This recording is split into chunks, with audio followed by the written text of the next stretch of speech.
George Washington was an American politician and soldier who served as the first President of the United States from 1789 to 1797 and was one of the founding fathers of the United States. He served as Commander-in-Chief of the Continental Army during the American Revolutionary War, and later presided over the 1787 convention that drafted the United States Constitution. He is popularly considered the driving force behind the nation's establishment, and came to be known as the "father of the country," both during his lifetime and to this day. Washington was widely admired for his strong leadership qualities and was unanimously elected president by the Electoral College in the first two national elections. He oversaw the creation of a strong, well-financed national government that maintained neutrality in the French Revolutionary Wars, suppressed the Whiskey Rebellion, and won acceptance among Americans of all types. Washington's incumbency established many precedents still in use today, such as the cabinet system, the inaugural address, and the title Mr. President. His retirement from office after 2 terms established a tradition that lasted until 1940 when Franklin Delano Roosevelt won an unprecedented 3rd term. The 22nd Amendment now limits the president to 2 elected terms. He was born into the provincial gentry of colonial Virginia to a family of wealthy planters who owned tobacco plantations and slaves, which he inherited. In his youth, he became a senior officer in the colonial militia during the first stages of the French and Indian War. In 1775, the Second Continental Congress commissioned him as Commander-in-Chief of the Continental Army in the American Revolution. In that command, Washington forced the British out of Boston in 1776 but was defeated and nearly captured later that year when he lost New York City. After crossing the Delaware River in the middle of winter, he defeated the British in 2 battles, Trenton and Princeton, retook New Jersey, and restored momentum to the Patriot cause. His strategy enabled Continental forces to capture 2 major British armies at Saratoga in 1777, and Yorktown in 1781. Historians laud Washington for the selection and supervision of his generals, preservation and command of the Army, coordination with the Congress, state governors, and their militia, and attention to supplies, logistics, and training in battle. However, Washington was repeatedly outmaneuvered by British generals with larger armies. After victory had been finalized in 1783, Washington resigned as Commander-in-Chief rather than seize power, proving his opposition to dictatorship and his commitment to American republicanism. Washington presided over the Constitutional Convention in 1787, which devised a new form of federal government for the United States. Following his election as president in 1789, he worked to unify rival factions in the fledgling nation. He supported Alexander Hamilton's programs to satisfy all debts, federal and state, established a permanent seat of government, implemented an effective tax system, and created a national bank. Upon his death, Washington was eulogized as first in war, first in peace, and first in the hearts of his countrymen by Representative Henry Lee III of Virginia. He was revered in life and in death. Scholarly and public polling consistently ranks him among the top 3 presidents in American history. He has been depicted and remembered in monuments, public works, currency, and other dedications to the present day. Early life. George Washington was the first child of Augustine Washington and his second wife Mary Ball Washington, born on their Pope's Creek estate near present-day Colonial Beach in Westmoreland County, Virginia. He was born on February 11, 1731. According to the Julian calendar and Annunciation style of enumerating years then in use in the British Empire, the Gregorian calendar was adopted within the British Empire in 1752, and it renders a birth date of February 22, 1732. Washington was of primarily English gentry descent. 6 of George's siblings reached maturity, including older half-brothers Lawrence and Augustine, from his father's first marriage to Jane Butler Washington, and full siblings Samuel, Elizabeth, Betty, John Augustine, and Charles. 3 siblings died before adulthood. His full sister Mildred died when she was about 1. Washington's father was the justice of the Westmoreland County Court. The death of his father prevented Washington from an education at England's Appleby School such as his older brothers had received. He achieved the equivalent of an elementary school education from a variety of tutors, as well as from a school run by an Anglican clergyman in or near Fredericksburg. In 1751, Washington traveled to Barbados with Lawrence, who was suffering from tuberculosis, with the hope that the climate would be beneficial to Lawrence's health. Washington contracted smallpox during the trip, which left his face slightly scarred but immunized him against future exposures to the dreaded disease. Surveyor. Washington's introduction to surveying began at an early age through school exercises that taught him the basics of the profession, followed by practical experience in the field. His first experiences at surveying occurred in the territory surrounding Mount Vernon. His first opportunity as a surveyor occurred in 1748 when he was invited to join a survey party, organized by his neighbor and friend George Fairfax of Belvoir. Fairfax organized a professional surveying party to lay out large tracts of land along the border of western Virginia, where the young Washington gained invaluable experience in the field. Washington began his career as a professional surveyor in 1749 at the age of 17. He subsequently received a commission and surveyor's license from the College of William and Mary, and became the official surveyor for the newly formed Culpeper County. He was appointed to this well-paid official position thanks to his brother Lawrence's connection to the prominent Fairfax family. He completed his first survey in less than 2 days, plotting a 400-acre parcel of land, and was well on his way to a promising career. He was subsequently able to purchase land in the Shenandoah Valley, the first of his many land acquisitions in western Virginia. For the next 4 years, Washington worked surveying land in western Virginia and for the Ohio Company, a land investment company funded by Virginia investors. He came to the notice of the new Lieutenant Governor of Virginia, Robert Dinwiddie, thanks to Lawrence's position as commander of the Virginia Militia. He was hard to miss, at over 6 feet. French and Indian War. Washington began his military service in the French and Indian War in 1753. The French themselves began expanding their military control into the Ohio Country, a territory already claimed by the British colonies of Virginia and Pennsylvania. These competing claims led to a war in the colonies called the French and Indian War and contributed to the start of the global 7 Years' War. By chance, Washington became involved in its beginnings of war. Lieutenant Governor of colonial Virginia Robert Dinwiddie was ordered by the British government to guard the British territorial claims, including the Ohio River Basin. In late 1753, Dinwiddie ordered Washington to deliver a letter asking the French to vacate the Ohio Valley.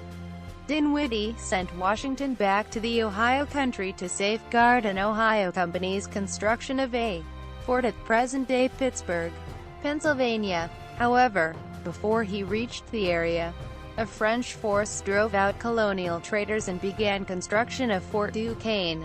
A small detachment of French troops led by Joseph Coulon de Jumonville was discovered by Lieutenant Treason and a few warriors east of present-day Uniontown, Pennsylvania. On May 28, 1754, Washington and some of his militia unit, aided by their Mingo allies, ambushed the French in what has come to be called the Battle of Jumonville Glen.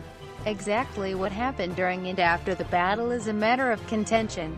but several primary accounts agree that the battle lasted about 15 minutes, that Jumonville was killed, and that most of his party were either killed or taken prisoner. It is not completely clear whether Jumonville died at the hands of Tanit Treason in cold blood, or was somehow shot by an onlooker with a musket as he sat with Washington, or by another means. The French responded by attacking and capturing Washington at Fort Necessity in July 1754.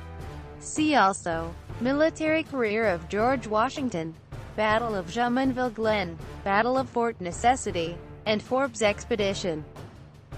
Braddock disaster 1755. In 1755, Washington became the senior American aide to British General Edward Braddock on the ill-fated Braddock Expedition. This was the largest British expedition to the colonies. In the Battle of the Monongahela, the French and their Indian allies ambushed Braddock's reduced forces, and the general was mortally wounded. After suffering devastating casualties, the British panicked and retreated in disarray.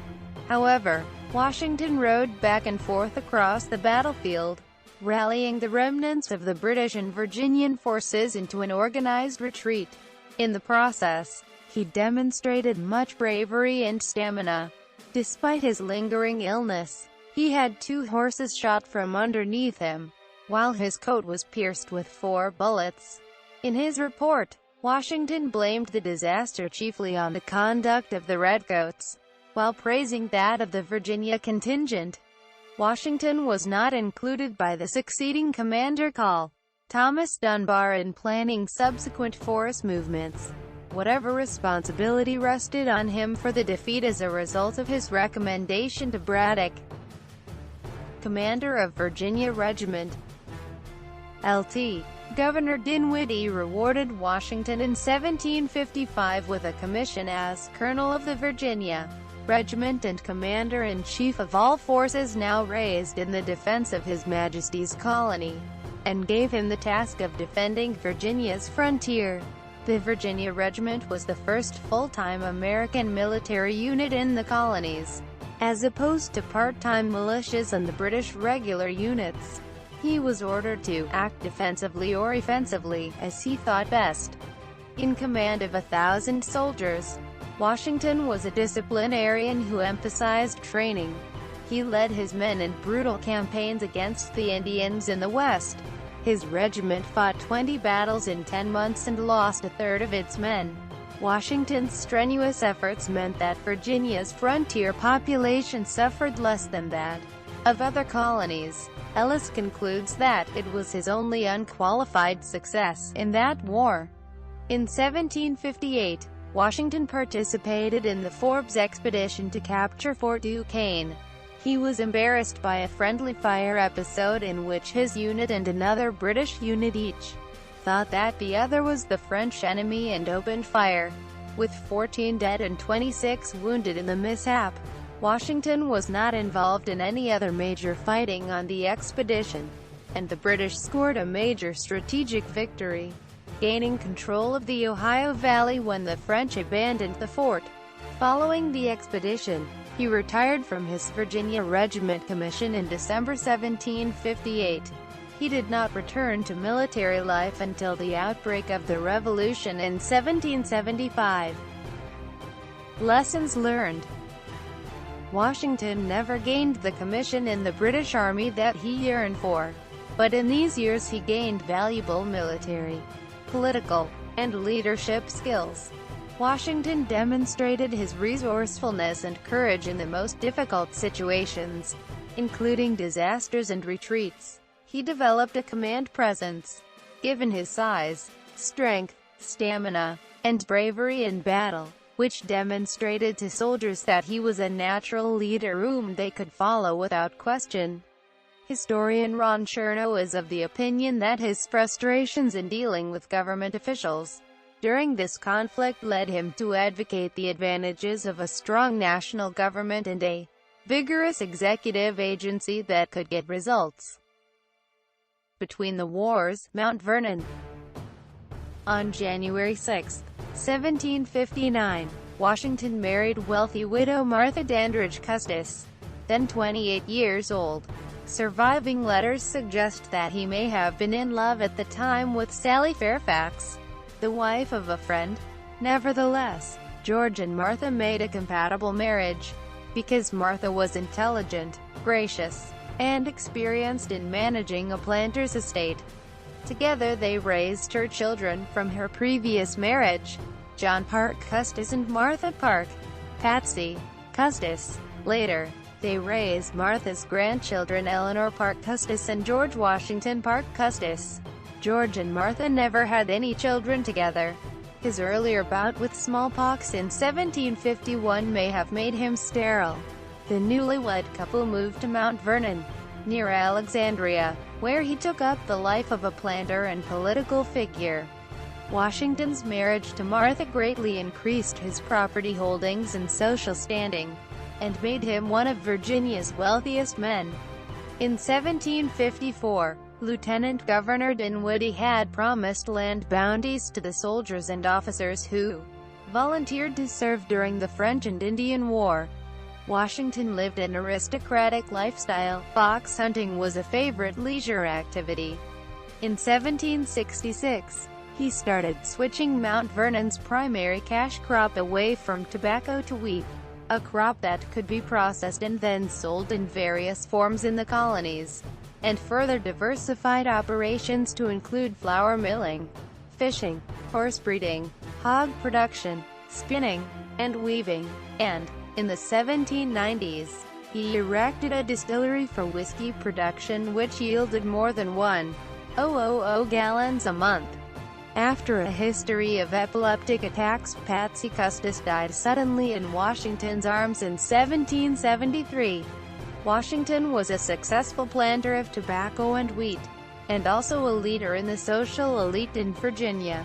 From 1768 to 1775, he invited some 2,000 guests to his Mount Vernon estate, mostly those whom he considered people of rank.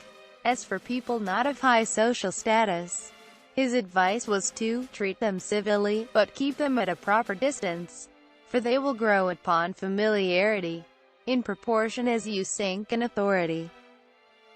American Revolution. Washington played a leading military and political role in the American Revolution. His involvement began in 1767. When he first took political stands against the various acts of the British Parliament. He opposed the 1765 Stamp Act, the first direct tax on the colonies imposed by the British Parliament, which include no representatives from the colonies.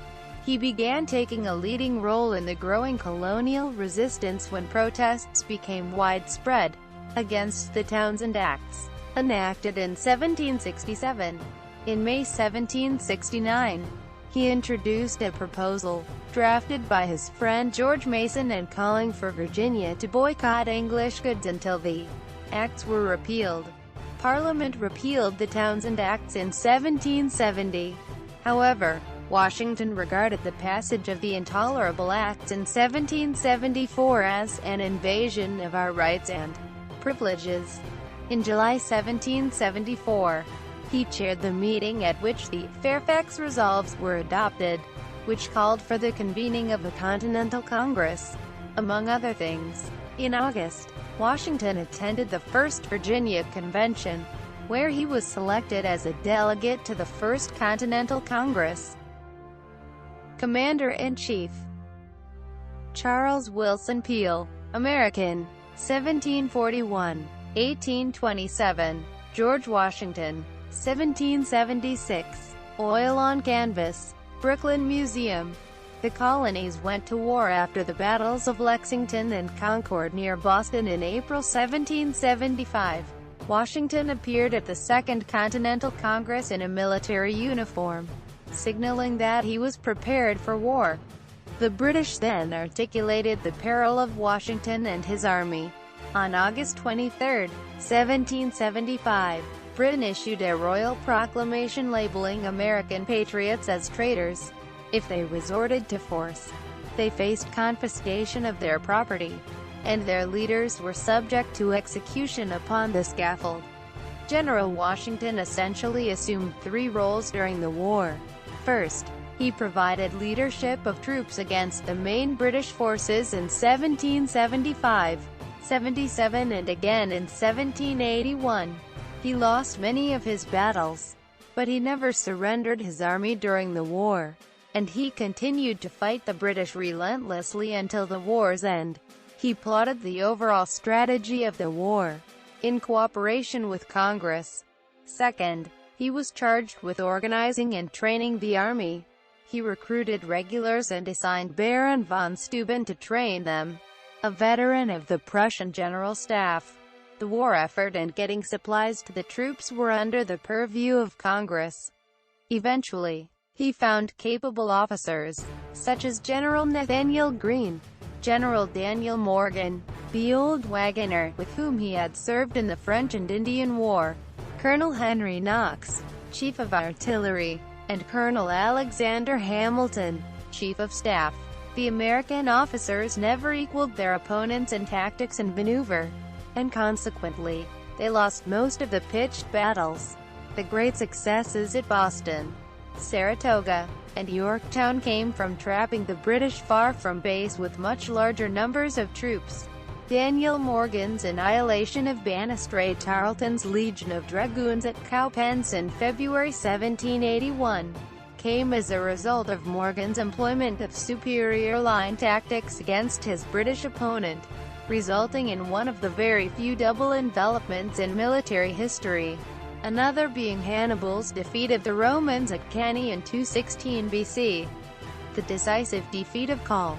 Patrick Ferguson's Tory Regiment at Kings Mountain demonstrated the superiority of the riflery of American over mountain men over British trained troops armed with musket and bayonet. These over mountain men were led by a variety of elected officers, including the 6 feet 6 inches William Campbell, who had become one of Washington's officers by the time of Yorktown. Similarly, Morgan's Virginia riflemen proved themselves superior to the British at Saratoga, a post-Revolutionary War development being the creation of trained rifle battalions in the European armies. Washington's third and most important role in the war effort was the embodiment of armed resistance to the Crown, the representative man of the Revolution. His long-term strategy was to maintain an army in the field at all times, and eventually this strategy worked. His enormous personal and political stature and his political skills kept Congress, the Army, the French, the militias, and the states all pointed toward a common goal. Furthermore, he permanently established the principle of civilian supremacy in military affairs by voluntarily resigning his commission and disbanding his army when the war was won, rather than declaring himself monarch. He also helped overcome the distrust of a standing army by his constant reiteration that well-disciplined professional soldiers counted for twice as much as erratic militias. This was clearly demonstrated in the rout at Camden, where only the Maryland and Delaware Continentals held firm under Baron de Kalb. Victory at Boston. Washington assumed command of the Continental Army in the field at Cambridge, Massachusetts in July 1775 during the ongoing siege of Boston. He recognized his army's desperate shortage of gunpowder and sought new sources. American troops raided British arsenals, including some in the Caribbean, and some manufacturing was attempted. They obtained a barely adequate supply, about £5 million, by the end of 1776, mostly from France. Washington reorganized the army during the long standoff in Boston and forced the British to withdraw by putting artillery on Dorchester Heights overlooking the city. The British evacuated Boston in March 1776 and Washington moved his army to New York City. British newspapers were highly disparaging towards most of the Patriots, but they routinely praised Washington's personal character and qualities as a military commander. These articles were bold, as Washington was an enemy general who commanded an army in a cause that many Britons believed would ruin the empire. Defeated New York. In August 1776, British General William Howe launched a massive naval and land campaign designed to seize New York. Many of Washington's generals preferred retreating from the city and engaging in a defensive strategy, but he believed it better to engage in a major pitched battle. Washington had considered abandoning the island and Fort Washington, but he heeded Generals Greene and Putnam's recommendation to attempt a defense of the fort. He belatedly retreated farther across the Hudson to Fort Lee to avoid encirclement. With the Americans in retreat, Howe was able to take the offensive. He landed his troops on the island on November 16 and surrounded and captured Fort Washington, resulting in high Continental casualties. Biographer Alden claims that although Washington was responsible for the decision to delay the Patriots' retreat, he tried to ascribe blame for the decision to defend Fort Washington to the wishes of Congress and the bad advice of Nathanael Greene. Quote, crossing the Delaware. Washington then continued his flight across New Jersey. The future of the Continental Army was in doubt due to expiring enlistments and the string of losses. On the night of December 25, 1776, he led his army across the Delaware River. The next morning, the troops launched a surprise attack on a Hessian outpost in Trenton, New Jersey, capturing nearly 1,000 prisoners. Washington followed up his victory at Trenton with another over British regulars at Princeton on January 3. The British retreated to New York City and its environs, which they held until the peace treaty of 1783. Washington's victories wrecked the British carrot-and-stick strategy of showing overwhelming force, then offering generous terms. The Americans would not negotiate for anything short of independence. In February 1777, while encamped at Morristown, New Jersey, Washington became convinced that only smallpox inoculation by variolation would prevent the destruction of his army. He ordered the inoculation of all troops and, by some reports, death by smallpox in the ranks dropped from 17% of all deaths to 1% of all deaths. Historians debate whether Washington preferred to fight major battles or to utilize a Fabian strategy. 1777 campaigns. In late summer of 1777, British General Jean Burgoyne led a major invasion army south from Quebec, with the intention of splitting off rebellious New England. But General Howe in New York took his army south to Philadelphia instead of going up the Hudson River to join with Burgoyne near Albany, a major strategic mistake. Meanwhile, Washington rushed to Philadelphia to engage Howe, while closely following the action in upstate New York, where the Patriots were led by General Philip Schuyler and his successor Horatio Gates. The ensuing pitched battles at Philadelphia were too complex for Washington's relatively inexperienced men, and they were defeated. At the Battle of Brandywine on September 11, 1777, Howe outmaneuvered Washington and marched into the American capital at Philadelphia unopposed. On September 26, Washington's army unsuccessfully attacked the British garrison at Germantown in early October. Washington's loss at Philadelphia prompted some members of Congress to consider removing Washington from command. This movement, termed the Conway Cabal, failed after Washington's supporters rallied behind him. Valley Forge. Washington's army of 11,000 went into winter quarters at Valley Forge north of Philadelphia in December 1777. Over the next 6 months, the deaths in camp numbered in the thousands, the majority being from disease, compounded by lack of food and proper clothing, poor shelter, and the extreme cold. Historians' death toll estimates range from 2,000 to over 3,000 men.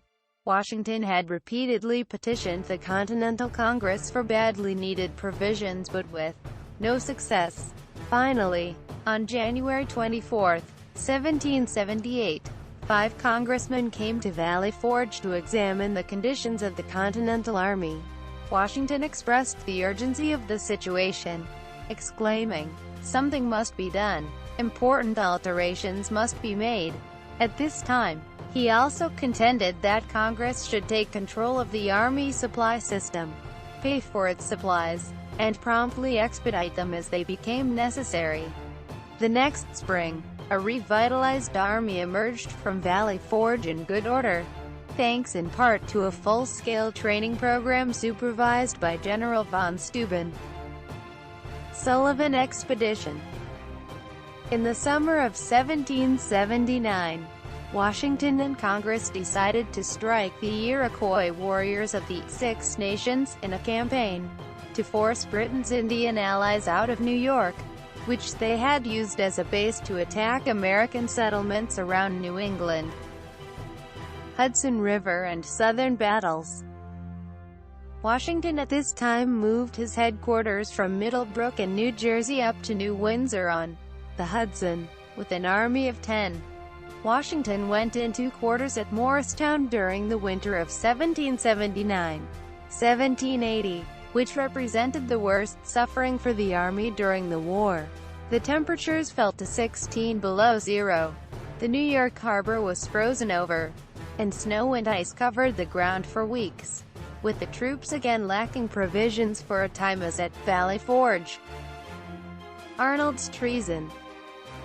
In the summer of 1778, George Washington ordered Major Benjamin Talmadge to form the Culper Ring. This group was composed of a select few trustworthy individuals whose purpose was to collect information about the British movements and activities in New York City. The ring is famous for uncovering Benedict Arnold's intentions of treason. Washington's army went into winter quarters at New Windsor in 1780 and suffered again for lack of supplies. There resulted a considerable mutiny by Pennsylvania troops. Washington prevailed upon Congress as well as state officials to come to their aid with provisions. Victory at Yorktown. In July 1780, 5,000 veteran French troops led by the Comte de Rochambeau arrived at Newport, Rhode Island to aid in the war. Washington's Continental Army, also newly funded by $20,000 in French gold, delivered the final blow to the British in 1781.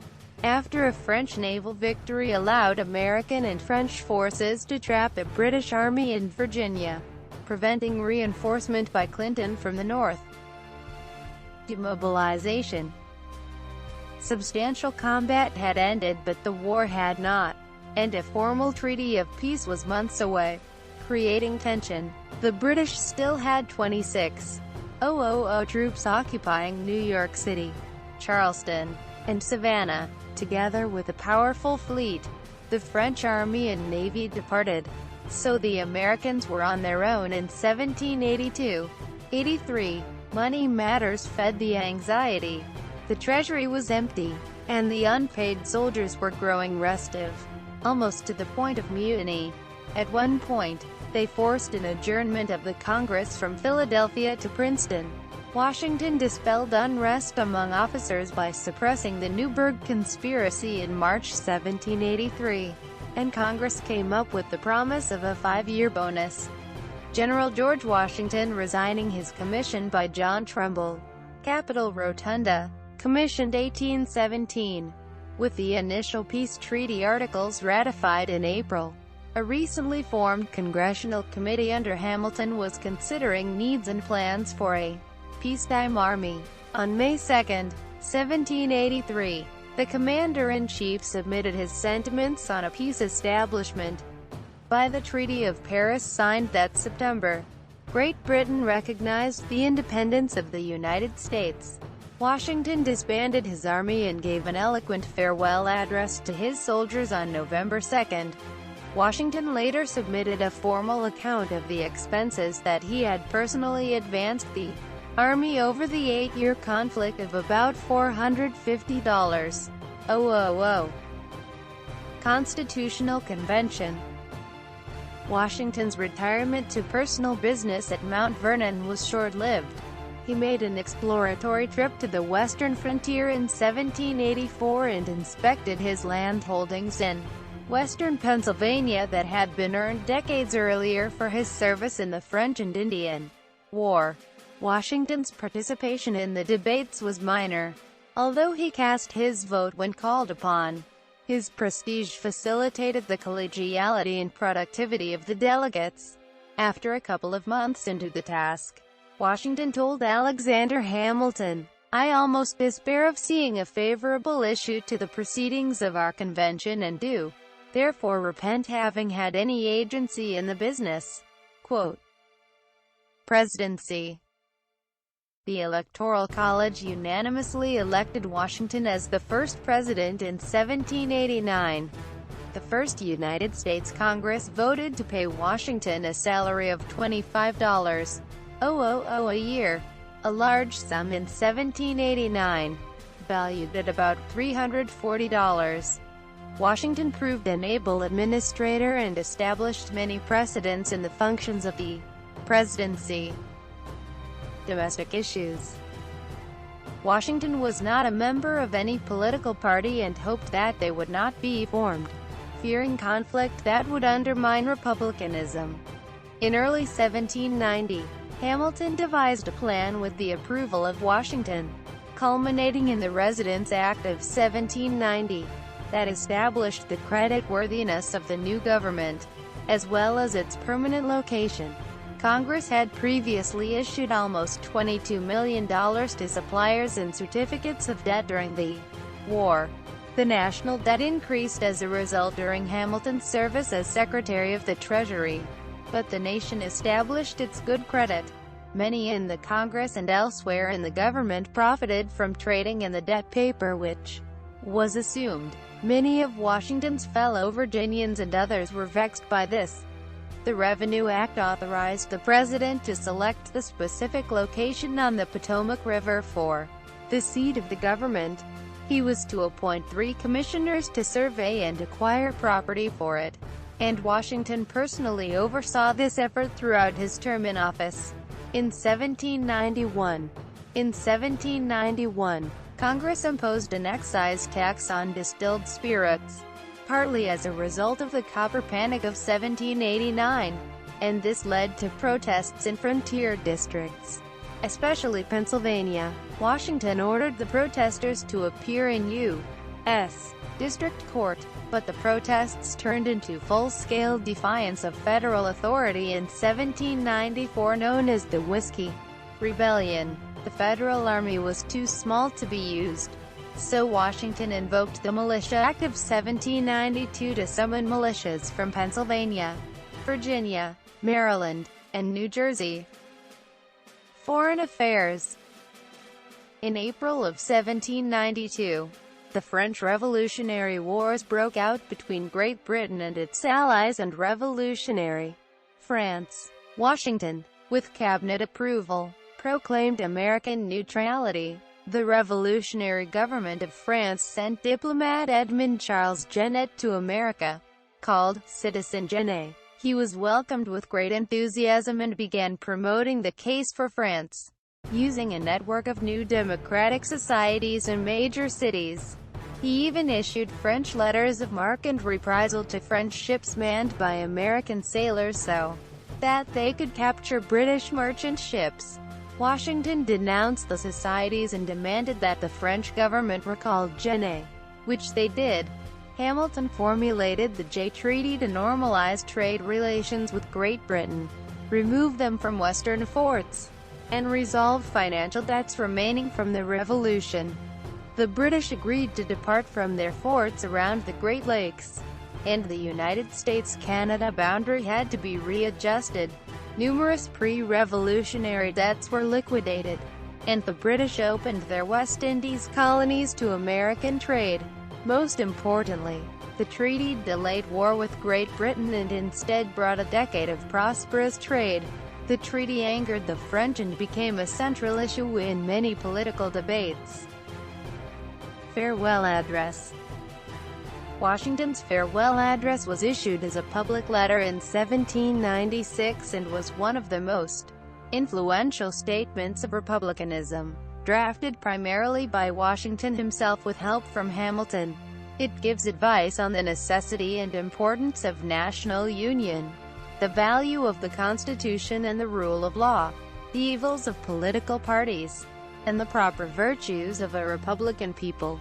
He referred to morality as a necessary spring of popular government, and said, "Whatever may be conceded to the influence of refined education on minds of peculiar structure, reason, and experience both forbid us to expect that national morality can prevail in exclusion of religious principle." Quote.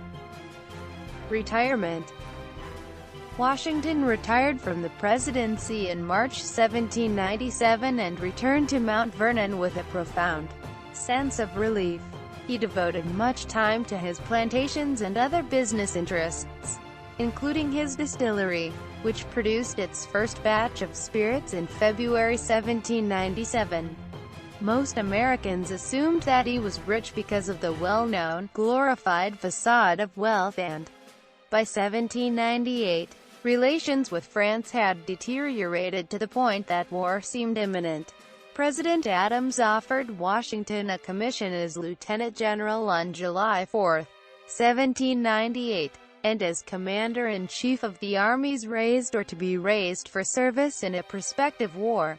He accepted and served as the senior officer of the United States Army from July 13, 1798, until his death 17 months later. He participated in the planning for a provisional army to meet any emergency that might arise, but avoided involvement in details as much as possible. He delegated most of the work, including active leadership of the army, to Hamilton, who was then serving as a major general in the U.S. Army. No French army invaded the United States during this period, and Washington did not assume a field command. Comparisons with Cincinnatus. Death. On Thursday, a total of 3 physicians were sent for, including Washington's personal physician Dr. James Craig. Washington died at home around 10 p.m. on Saturday, December 14, 1799, aged 67. In his journal, Lee recorded Washington's last words as, "'Tis well."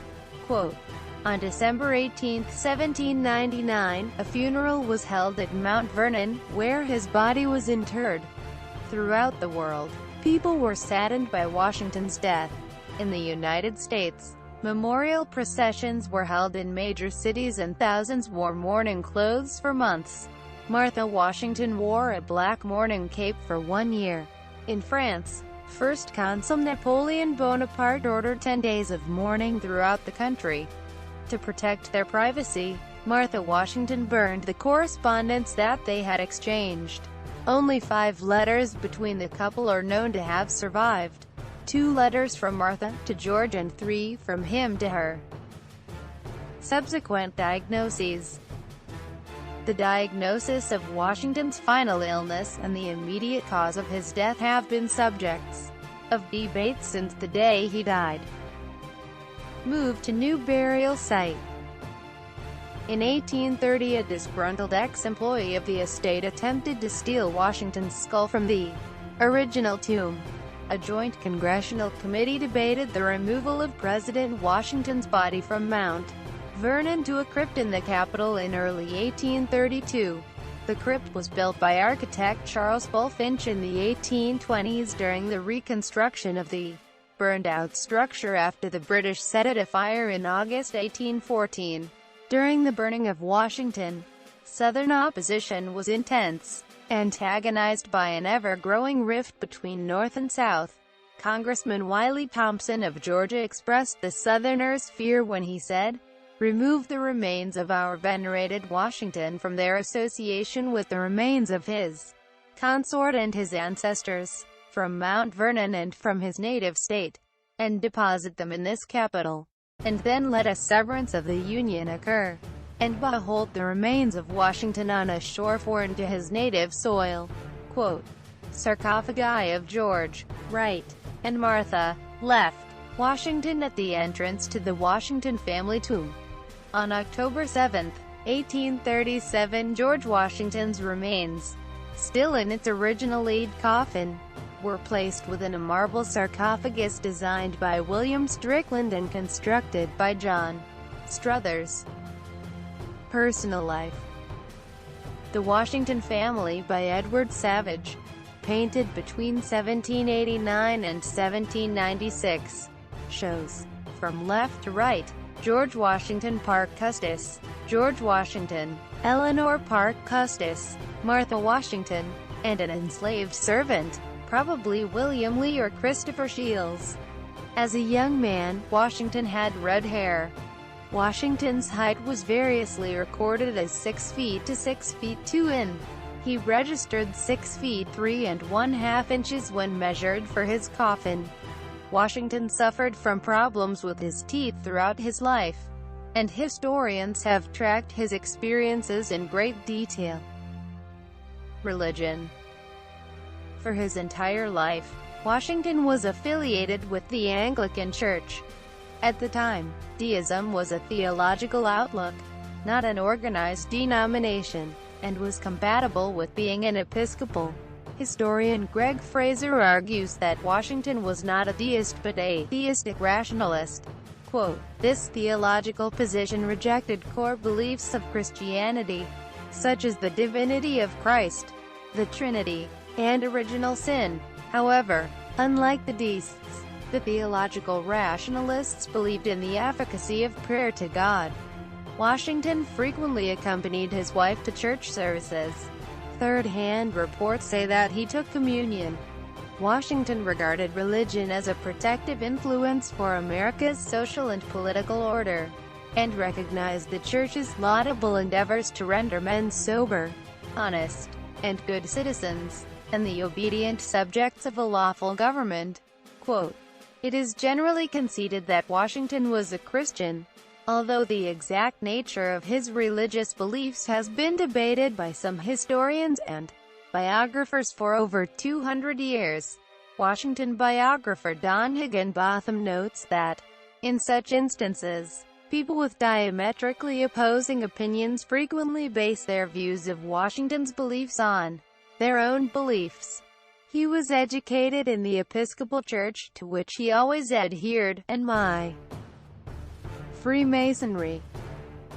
Washington was initiated into Freemasonry in 1752. Slavery. Washington was the only prominent founding father to arrange in his will for the manumission, freeing, of all his slaves following his death. Washington had owned slaves since the death of his father in 1743, when he inherited 10 slaves at the age of 11. At the time of his marriage to Martha Custis in 1759, he personally owned at least 36 slaves, which meant that he had achieved the status of a major planter. The wealthy widow Martha brought at least 85 dower slaves to Mount Vernon by inheriting a third of her late husband's estate. Using his wife's great wealth, Washington bought more land, tripling the size of the plantation at Mount Vernon, and purchased the additional slaves needed to work it. By 1774, he paid taxes on 135 slaves. This figure does not include the dowers. The last record of a slave purchase by him was in 1772, although he later received some slaves in repayment of debts. Legacy. See also, historical rankings of Presidents of the United States and cultural depictions of George Washington. George Washington's legacy remains among the 2 or 3 greatest in American history. As Commander-in-Chief of the Continental Army, hero of the Revolution, and the first President of the United States, Lee's words set the standard by which Washington's overwhelming reputation was impressed upon the American memory. Biographers hailed him as the great exemplar of republicanism. Washington set many precedents for the national government, and the presidency in particular, and was called the "father of his country" as early as 1778. Washington became an international icon for liberation and nationalism. As the leader of the first successful revolution against a colonial empire, the Federalists made him the symbol of their party, but for many years, the Jeffersonians continued to distrust his influence and delayed building the Washington Monument. During the United States bicentennial year, George Washington was posthumously appointed to the grade of General of the Armies of the United States by the Congressional Joint Resolution Public Law 94-479 passed on January 19, 1976, with an effective appointment date of July 4, 1976. Papers. The serious collection and publication of Washington's documentary record began with the pioneer work of Jared Sparks in the 1830s in Life and Writings of George Washington. The writings of George Washington from the original manuscript sources. Monuments and memorials. There have been many proposals to build a monument to Washington, starting after victory in the Revolution. After his death, Congress authorized a suitable memorial in the national capital, but the decision was reversed when the Democratic Republicans took control of Congress in 1801. The Democratic Republicans were dismayed that Washington had become the symbol of the Federalist Party. Construction of the 554-foot memorial didn't begin until 1848. Washington, Theodore Roosevelt, Thomas Jefferson, and Abraham Lincoln are depicted in stone at the Mount Rushmore Memorial. The Washington Monument was built in his honor, one of the best-known American landmarks. The George Washington Masonic National Memorial in Alexandria, Virginia was constructed between 1922 and 1932 with voluntary contributions from all 52 local governing bodies of the Freemasons in the United States. Many places and entities have been named in honor of Washington. His name became that of the nation's capital, Washington, D.C. The state of Washington is the only state to be named after a United States president. There are many other Washington monuments in the United States, including two well-known equestrian statues, one in Manhattan and one in Richmond, Virginia. The first statue to show Washington on horseback was dedicated in 1856 and is located in Manhattan's Union Square. Postage and currency. See also, U.S. Presidents on U.S. postage stamps, ? George Washington, and History of Virginia on stamps. George Washington appears on contemporary U.S. currency, including the $1 bill and the quarter-dollar coin, the Washington quarter. Washington and Benjamin Franklin appeared on the nation's first postage stamps in 1847. Since that time, Washington has appeared on many postage issues, more than all other presidents combined. Washington's victory over Cornwallis at the Battle of Yorktown was commemorated with a 2-cent stamp on the bottle's 150th anniversary on October 19, 1931. Cherry tree. Perhaps the best-known story about Washington's childhood is that he chopped down his father's favorite cherry tree and admitted the deed when questioned. "I can't tell a lie, Pa." The anecdote was first reported by biographer Parson Weems, who interviewed people after Washington's death who knew him as a child over a half-century earlier. The Weems text was very widely reprinted throughout the 19th century. For example, in McGuffey readers, adults wanted children to learn moral lessons from history, especially as taught by example from the lives of great national heroes like Washington. After 1890, however, historians insisted on scientific research methods to validate every statement, and there was no documentation for this anecdote apart from Weems' report that he learned it from one of the neighbors who knew the young Washington. Joseph Rodman claimed in 1904 that Weems plagiarized other Washington tales from published fiction set in England, but no one has found an alternative source for the cherry tree story. Personal property auction record.